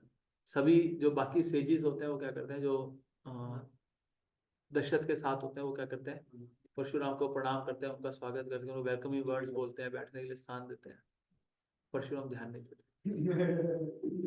परशुराम कहते हैं सीधा राम के पास आते हैं और उनको बोलते हैं कि मैंने सुना है कि तुमने शिव जी का धनुष तोड़ा है। वो धनुष जो शिव साक्षात शिव जी अपने पास रखा करते थे, है ना, जो मेरे पास भी होता था, आपने क्या करा उसको तोड़ा है। तो मैं आपको चुनौती देता हूँ। ये दूसरा, अब जब ये बोलते हैं तो दशरथ और घबरा जाते हैं, है ना, कि राम को कौन चुनौती देता है, परशुराम। जो ही स्पेशली नोन के भाई 21 बार क्षत्रियो को, पूरी पृथ्वी के, मतलब ऐसे ही 21 बार किसी क्षत्रिय को मारा, 21 क्षत्रियो को मारा, 21 बार पृथ्वी के सारे क्षत्रियो को मारा। जो छिपे हुए होते हैं वो बाद में है। एक्चुअली देखिए परशुराम जो है भगवान के शक्तावेश अवतार है। शक्तावेश अवतार जो होते हैं वो आ, होते जीव तत्व ही हैं, पर भगवान की शक्तियों का आवेश लेकर आते हैं, स्पेसिफिक कार्य को पूरा करने के लिए आते हैं। तो परशुराम मतलब दशरथ हाथ जोड़ के खड़े होते हैं कि नहीं नहीं नहीं बच्चा है, माफ कर दीजिए। परशुराम उनकी तरफ ध्यान ही नहीं देते और क्या करते हैं, राम को बोलते हैं तुमने शिव का धनुष तोड़ा है, मैं तुम्हें विष्णु का धनुष तोड़ देता हूँ, आप क्या करो, इसको, इस पे बाण चला के दिखाओ, और अगर आप ऐसा कर लेते हो तो आपका और मेरा क्या होगा, युद्ध होगा। अब ये जो और घबराए, क्या उनके परशुराम के इंटेंशन क्या हो गए, बिल्कुल क्लियर हो गए कि ये किस लिए आए हैं, राम से युद्ध करने के लिए। तो भगवान राम क्या करते हैं, बहुत पीसफुली विश्वामित्र और दशरथ का आशीर्वाद लेते हैं और उनका जो धनुष होता है उसको लेकर उस पर बाण चढ़ा देते हैं और परशुराम से पूछते हैं कि इसको कहाँ चलाऊंगा, है ना, क्योंकि आप मेरे सम्माननीय हैं, आप मेरे आदरणीय हैं, आप मेरे वरिष्ठ हैं, तो ये बाण मैं आपकी तरफ तो नहीं छोड़ सकता हूँ, आप बताइए इसको कहाँ हो। और जब परशुराम ये देखते हैं कि विष्णु का जो धनुष है राम ने क्या करा, इतनी आसानी से उसके ऊपर बाण चढ़ा दिया, तो समझ जाते हैं कि ये कोई, मतलब ये साक्षात कौन है, विष्णु ही। और वो हाथ जोड़ के अब खड़े हो जाते हैं राम के आगे। देखिए क्योंकि वो शक्ता विष अवतार है, वो विष्णु के ही अवतार है ना, 10 अवतार में भी परशुराम का नाम आता है। तो फिर राम पूछते हैं कि अब बाण तो देखिए मैंने चढ़ा दिया है, अब क्या करें इसका, चलाना तो पड़ेगा, है ना, जो बंदूक लोड हो गई है तो अब इसको वो तो करना ही पड़ेगा। तो फिर परशुराम बताते हैं उनको कि आप इसको एक सर्टेन आइलैंड की तरफ छोड़े, वहां पे बहुत राक्षस रहते हैं, और फिर राम उसको छोड़ते हैं और फिर ये पार्टी आगे बढ़ती है। परशुराम का यश होता है या मन की गति से जो यश होता है, परशुराम जी का जो एक तो उनका यश होता है, ये तो वो खत्म हो जाएगा या जो मन की गति से। मैंने नहीं पढ़ा इसमें, वाल्मीकि रामायण में ऐसा नहीं है, वर्णन नहीं है। हाँ मैं भी रामचरित मानस में हूँ, प्लस मेरे नोट्स भी गायब हो गए, सॉरी। तो अब ये पार्टी वापस कहाँ आती है, अयोध्या आती है, और सारी जो रानियां होती हैं, है ना, अपने अपने पुत्रों का, अपनी पुत्र वधुओं का क्या करती है, स्वागत करती है। और फिर लगभग 14 वर्ष क्या रहता है, सब बहुत पीसफुली अयोध्या में रहते हैं। और फिर एक दिन दशरथ क्या कर रहे होते हैं, शीशे में देखकर अपना हेलमेट ठीक कर रहे होते हैं, जो सोने का मुकुट होता है वो ठीक कर रहे होते हैं, और उनको अपने कान के पास क्या नजर आते हैं, सफेद बाल नजर आते हैं। Now it's time to retire. तो वो सभी अपने जो कुलगुरु होते हैं, वशिष्ठ, बाकी ऋषि मुनियों से कंसल्ट करते हैं, और सब लोग क्या करते हैं कि बिल्कुल आप सही सोच रहे हैं, आप क्या करिए, अब राम को राजा बनाइए। और बस उसकी तैयारियां होनी शुरू होती हैं, और नेक्स्ट एपिसोड में हम देखेंगे कि कैसे, है ना, मंत्रा क्या करेगी, a moment's bad association ruin a lot of things। Kaikeyi का जीवन, भरत का जीवन, राम लक्ष्मण सीता का जीवन, दशरथ का जीवन, सबके जीवन क्या कर देगी, परिवर्तित कर देगी। और जबकि ऐसा बताया जाता है कि केकई जो है वो राम से बहुत ज्यादा प्रेम करती, कौशल्या से ज्यादा। एक्चुअली राम जो है केकई को माँ बोलते थे, कौशल्या को क्या बोलते थे, बड़ी माँ। सुमित्रा को छोटी माँ। माँ किसको बोलते हैं, केकई को। सबको लगता था कि राम ही क्या है, केकई के असली पुत्र है। और फिर ऐसा केकई मंत्रा क्या क्या बोलेगी, क्या क्या आर्गुमेंट देगी, तो वो हम देखेंगे अगले एपिसोड में। बने रहिए हमारे साथ। हरे कृष्ण। जय सीताराम लक्ष्मण हनुमान की जय। जगत गुरु श्रील प्रभुपाद की जय। गौर प्रेमानंदे। Anybody have any question? Yes.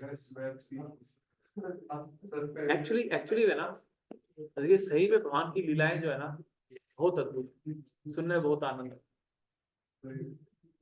आप मतलब मैं तो देखो मैं बहुत अच्छा कोई स्पीकर नहीं हूँ, आप राधा गोविंद महाराज के मुंह से सुनिए आप। मैं खुद वहीं से प्रैक्टिस वहीं से सुनता हूँ, वो सब करता हूँ, रामायण पढ़ता हूँ, तो मेरा भी अपना शुद्धिकरण भी होता है। और आप जब ऐसे शुद्ध भक्तों के मुंह से सुनेंगे ना, बहुत बिल्कुल अंदर से सेटिस्फेक्शन आता है यहाँ। सही में भक्ति में जो जिस रस की हम तलाश कर रहे हैं ना, जो मेलो हम ढूंढ रहे हैं बाकी चीजों में, वो यहाँ मिलता है। यस प्रभु। तो जी मतलब कलयुग की स्टार्टिंग में हमने सुना था कि ब्राह्मण ने अपना पावर मिस यूज किया तो क्षत्रियों ने इस तरह से पूरा वर्णाश्रम कोलैप्स कर दिया।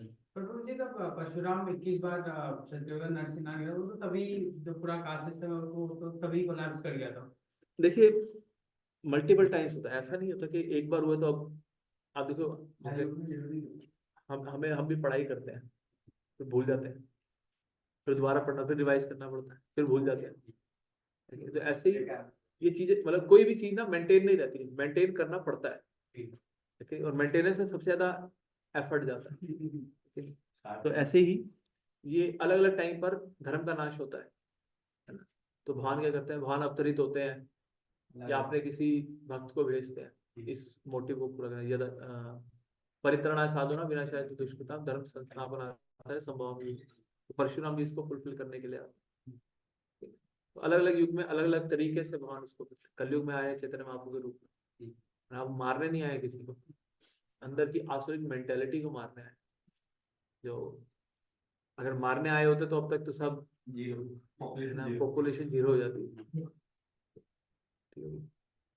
वो एक और चीज, चैतन्य महाप्रभु को किसने पहचाना, मतलब वो भी तो डिवाइन ही होंगे। बिल्कुल डिवाइन है। मतलब आप मायापुर जाओगे ना, जब जिस ट्रिप में जाओगे तो सबसे पहला सेशन ये होता है, शास्त्रिक एविडेंसेस ऑफ चैतन्य महाप्रभु।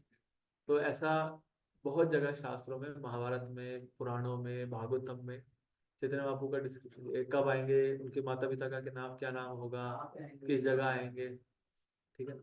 तो ऐसे नहीं, मतलब कई बार हमें भी ऐसा लग सकता है, मुझे भी शुरू में लगता था यार, मतलब इस्कॉन वालों ने अपने ही तो भगवान ही बना दिया है ना। तो ठीक है, हर कोई अपने आप को भगवान माने जा रहा है, इन्होंने ही बना दिया कोई। मैं आपको बताया था जब मैंने ट्रेनिंग में था, तो हम हरिद्वार में बुक डिस्ट्रीब्यूशन करने गए थे। तो एक पोस्टर लगा हुआ था, बिल्कुल पब्लिक के अंदर पोस्टर लगा हुआ था। उसमें लिखा था, उसमें विष्णु जी बने हुए थे, सतयुग के पूर्ण अवतार भगवान विष्णु। ठीक है जी, समझ आ गई बात। फिर नीचे 3 फिगर थी, राम जी थे पहली, त्रेता के पूर्ण अवतार भगवान श्री राम। ठीक है, समझ आती बात। अगला कृष्ण जी थे, द्वापर के पूर्ण अवतार भगवान श्री कृष्ण। उससे अगली जो फोटो थी, गोल मटोल से अंकल थे, उनके यहाँ के बाल भी नहीं थे, इधर साइडों के बाल थे, है ना। और उनके नीचे लिखा था, कलयुग के पूर्ण अवतार स्वामी XYZ ABCD। मैं कहा ये बंदा कहाँ से भगवान लग रहा है। और कितनी मतलब ऑडेसिटी देखी कि उन्होंने मतलब अपने आप को भगवान मान भी रहे, और लोग भी मान रहे हैं, जो भी जो उनके 10-12 जो भी फॉलोअर्स होंगे, जितने भी होंगे, वो भी क्या मान रहे हैं, इनको भगवान मानने को रेडी है। ऐसे कैसे हो सकता है, वो शास्त्रीय एविडेंस हो। अगर मान लो अगर इंडिया में भगवान होते तो वही इंडिया में तो है ना सोने की नदी बहनी चाहिए थी। लेकिन ये चाइना चुना हमला ही नहीं करने, पाकिस्तान से तो सब इंडिया मतलब पूरे विश्व पे सनातन धर्म होता है कि नहीं, ये सारे पाप होते ही नहीं। कराओ, बोलो भगवान को भगवान करो, कुछ खिलाओ थोड़ा भगवान को। तो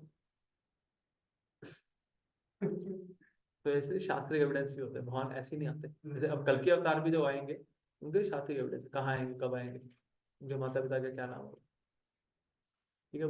ये सुनिए, कि जैसे रामायण के बहुत सारे हम देखते हैं वर्जन है, और बुलाता अलग अलग ये भी हो सकता है, ये वो अभी जैसे महाभारत का कोई ऐसा है, महाभारत एक ही राज्य में महाभारत एक ही है, रामायण भी तो ऐसे ही लिखा हुआ है।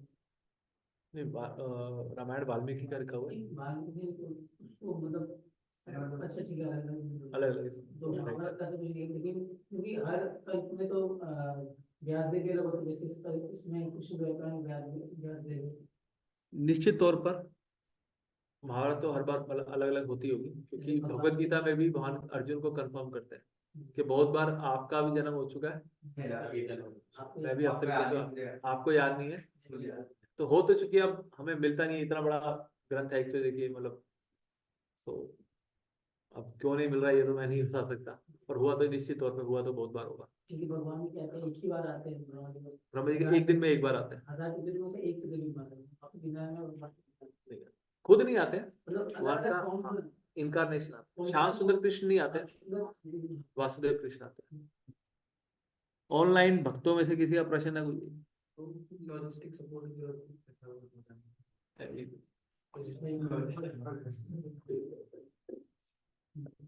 ये सुनिए, तो जी जैसे भगवान कृष्ण जब आ रहे थे तो पहले वो चतुर्भुज फॉर्म में आते हैं, फिर वो बालक फॉर्म में आते हैं, तो वैसे जैसे भगवान राम आ रहे थे तो उनके साथ ऐसा कुछ बिल्कुल सेम होता है। Same. ये मैं स्किप कर गया तो आई एम सो सॉरी। भगवान राम भी पहले चतुर्भुज रूप में प्रकट होते हैं, और फिर क्या करते हैं, फिर वो अपना द्विभुज रूप मतलब प्रकट करते हैं। नहीं, वो पहले क्लास में होता है। बताया था? ये मतलब दशरथ का उनको पता था। हाँ। देख लिया था कि पहले से। एक्चुअली आप देखो ना, अब यशोदा और नंद महाराज को दिख रहा है कृष्ण ऐसी ही लीला है, फिर भी मान नहीं रहे हैं कि भगवान, तो भगवान क्या करते हैं, भगवान अपनी योग माया से उनके ज्ञान को भी ढक देते हैं, नहीं तो फिर वो ओवर एवरेज में वो आरती करने लगे हैं, पूरे दिन आरती करते रहेंगे, भगवान भगवान भगवान भगवान एंजॉय नहीं कर पाए, तो इसलिए भगवान भुला देते हैं, उनके अंदर ट्रांसडेंटल एथिज्म डाला जाता है कि भगवान को नहीं मानते हैं, हमारे अंदर भौतिक एथिज्म है, हम भगवान अपनी भगवान को नहीं मानते। ठीक है। हरे कृष्णा प्रभु जी, दंडवत प्रणाम। प्रभु जी, माय क्वेश्चन वाज कि हम ये जानते हैं कि भगवान कृष्ण अपने गोलोक वृंदावन धाम में वहां पे होते हैं, और भगवान रामचंद्र साकेत धाम में होते हैं। तो प्रभु जी, आपने अभी जो बताया कि कृष्ण वासुदेव रूप में अवतरित करते हैं, अपने आप को एक्सपैंड करते हैं सारे अवतारों में, क्या भगवान राम लाइक वही जो वैकुंठ में होते हैं भगवान राम, वो वही भगवान राम होते हैं जो वासुदेव के थ्रू बनते हैं, या फिर अलग होते हैं जो यहाँ पर आते हैं, मतलब साकेत धाम वाले भगवान ही यहाँ पर आते हैं, या फिर भगवान जी राम के भी अलग अलग इनकारनेशन होते हैं? देखिए जहाँ तक मैंने सुना है, पढ़ा है, साकेत धाम वाले भगवान ही क्या करते हैं, पृथ्वी पर आते हैं, पर दिन में एक बार आते हैं। भगवान राम भी रोज रोज नहीं आते, मतलब ब्रह्मा जी के एक दिन में एक ही बार आते हैं। जिस द्वापर में कृष्ण आते हैं, उससे एक पहले वाला त्रेता में भगवान राम आते हैं, उससे अगले कलयुग में चैतन्य महाप्रभु आते हैं। ये भी तीनों एक साथ ही आते हैं, त्रेता द्वापर कलयुग में। कौन आता है? बाकी दिन भगवान का एक्सपेंशन आते होंगे कोई। कि अमूल्य गुरु जी का एक लेक्चर था, उसमें गुरु जी कह रहे थे कि भगवान राम का वो बताते 1 करोड़ कुछ साल पहले है, तो वो कौन से वाले हैं? भगवान का टाइम लाइन बता रहे थे कि भगवान राम 1 करोड़ कुछ साल पहले अपीयर हुए हैं, ऐसा कुछ बता रहे थे। तो इस तरह का तो नहीं हो सकता वो वाइज। मैंने उसको इस तरह पढ़ा का तो नहीं। नहीं आया है, मतलब वो कंफर्म है। क्यों नहीं आए?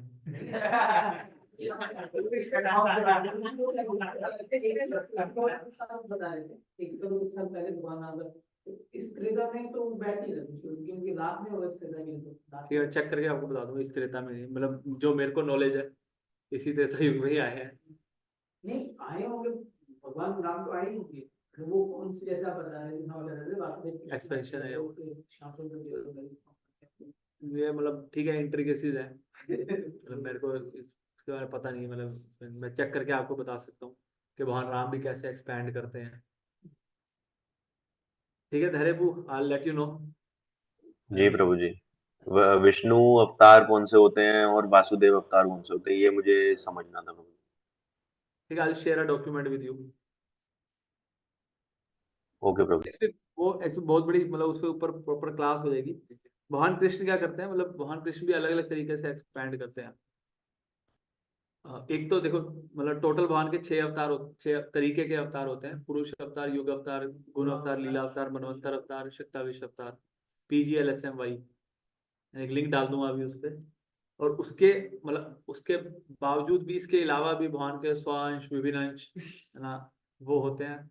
और कृष्ण खुद भी मतलब वासुदेव कृष्ण और यशोदानंदन कृष्ण मतलब श्याम सुंदर कृष्ण, ये दोनों अलग अलग होते हैं। वासुदेव कृष्ण क्या करते हैं, जो वृंदावन से बाहर जाते हैं वो वासुदेव कृष्ण होते हैं। जो ओरिजिनल कृष्णा है वो वृंदावन से बाहर नहीं जाते, कभी बाहर नहीं जाते हैं। जो द्वारका में जाते हैं वो वासुदेव, द्वारका में मथुरा में जाते हैं वासुदेव कृष्ण। हाँ, पर हमारे लिए वो एक ही है, मतलब हम उसे ऐसे समझ सकते हैं कि कि कृष्ण जो है ओरिजिनल कैंडल है, बाकी सब उनसे निकले हुए, हाँ उनसे उनसे उनसे निकले हुए कैंडल है। हमारे लिए वो सब सेम ही है। वृंदावन वालों को वासुदेव कृष्ण क्यों नहीं बोल सकते, क्योंकि वो भी तो वासुदेव। पर वहाँ रिलेशनशिप नहीं है। आप देखो जब कुरुक्षेत्र में भी जाते हैं तो गोपियां बहुत, ये सारे वृंदावन वासी गोपियां हैरान हो रहे थे क्या बना हुआ है यार। वो देख के हैरान होता है कि हमारे साथ तो मतलब ग्वालों की तरह रहता था, अच्छा वाला है ना, यहाँ ये मिलिट्री यूनिफॉर्म पहनकर रथ रथ के ऊपर बैठा हुआ है ना, इतना बड़ा इसने मुकुट धारण कर रखा है। बहुत अजीब लगता है उनको, ये क्या हो गया इसमें? चलो वापस चलो। वो रसाभास हो रहा है ना, ये हमारे इस रस में तो कभी था ही नहीं। ठीक है भाई, और कोई प्रश्न है किसी का? हरे कृष्ण प्रभु जी, धन्यवाद प्रणाम। प्रभु जी मेरा क्वेश्चन है कि जैसे जो परशुराम जी थे उन्होंने 21 बार जो गलत क्षत्रिय थे उनका वो मारा था, तो उसमें रावण को क्यों नहीं मारा, वो भी तो पहले था। बहुत अच्छा प्रश्न है मुझे, वैसे भी गुड़गांव बेस में किसी ने पूछा था कि रावण को क्यों छोड़ दिया। ऐसे देखिए, जो जो मेरी समझ कहती है, जो मेरे को पता लगा कि रावण वाला ब्राह्मणा, राक्षस कुल में था पर था वो ब्राह्मण, तो इसलिए उसको नहीं मारा रावण ने। और उसके अलावा और क्या रीजन है मतलब मुझे पता नहीं। नहीं, भगवान को ही करना चाहिए, भगवान हाँ, की और प्लस मतलब भगवान, ये भी सही बात है, थैंक यू, कि रावण की मौत किसके हाथ में लिखी थी? राम के राम। पूरे के पूरे रामायण नहीं तो इसलिए शायद इसलिए भी नहीं मारा। और दूसरा प्रभु जी, वो शिव जी की दोनों, शिव जी से उन्होंने तो शिक्षा ली थी परशुराम भगवान ने, और वो भी शिव जी की रिस्पेक्ट करते थे, और सहस्त्रबाहु की जेल से भी छुड़वाया था, तो दोनों में थोड़ी सी हल्की सी फ्रेंडशिप थी ऑल दो, तो ऐसा भी था। परशुराम और रावण में?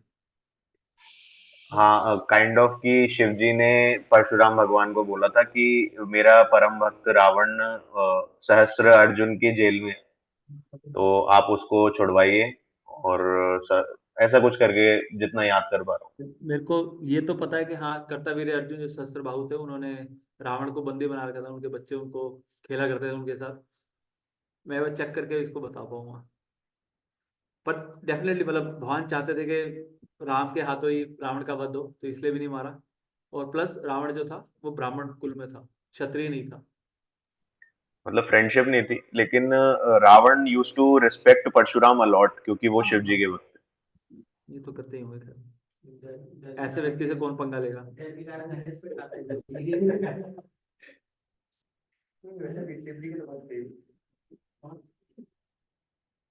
ठीक है जी, तो बहुत बहुत धन्यवाद सबका।